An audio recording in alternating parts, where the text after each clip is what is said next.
Brand new from Samsung, take a look, the Galaxy SmartTag2. I've also got the silicone case. We're gonna unbox it and check out what's inside.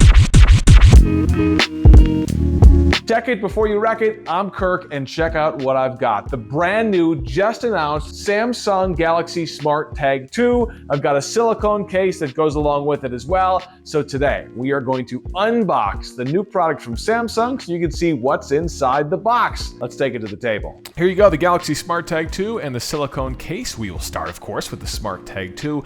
I did pre-cut the tape on the box because I was trying to avoid an embarrassing moment here on camera.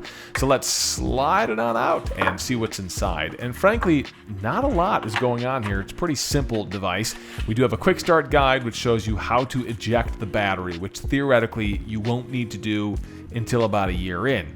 You have what looks like a SIM ejector tool and then the SmartTag2 itself. Now it's not a SIM ejector tool, it's actually for ejecting the battery, and I'm going to show you how that works in just a second. But first, the tag itself is an interesting change in design from the original SmartTag2. It's got this hole made more for attaching it to things, maybe to a keychain or to a zipper on a backpack, as opposed to the square design of the previous SmartTag.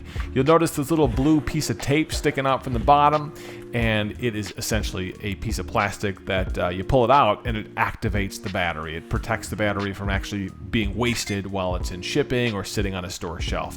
And so there you go. The SmartTag2 is now activated. See that hole right there? That's the speaker that's built into the SmartTag2 when you're searching for something around your home or your office and you activate the ring on the SmartTag. I'll tell you what, this little hole makes this thing fidget friendly. There's no question about that. You just want to sit there and play with it. Here's the ejector tool. You pop it in the hole inside that ring and it ejects the battery out the bottom. It really is easier than you'd think. You give it a little bit of a push and the battery pops right out, which should make swapping out the battery when necessary pretty easy. Now we'll move on to that silicone case, and here it is. This one is a teal color. Again, I pre-cut the tape to make this easy for this video. Inside this box, it's simpler than the first one. Literally all you get is the silicone case. That's all you need, really, and a keychain already attached to it.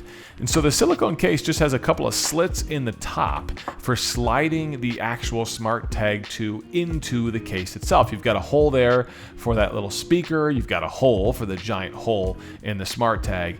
And it does take a little bit of muscling, a little bit of maneuvering, which makes sense. You want this silicone case to be tight. But there you go. Once you slap that silicone case on there, it's got that key ring. You're ready to rock and roll. I will say the footprint feels a little larger than the original Samsung Galaxy SmartTag. I mean, it probably is. And then you put this silicone case on top of it, and it feels a little bulky, but most people probably aren't going to care. You're going to put this on a backpack, attach it to a key ring or a purse, and then taking the SmartTag2 out of the silicone case also required a little bit of muscle, but was easy enough, goes in and out with ease. And there you have it, the brand new competition to the Apple AirTags, the Samsung Galaxy SmartTag2. If you like cool tech unboxings like this, tech reviews, tech deals, that's what we do here. Like this video, we'd appreciate that, and subscribe to our channel. We'd love to have you along for the ride. I'm Kirk, tech it before you wreck it.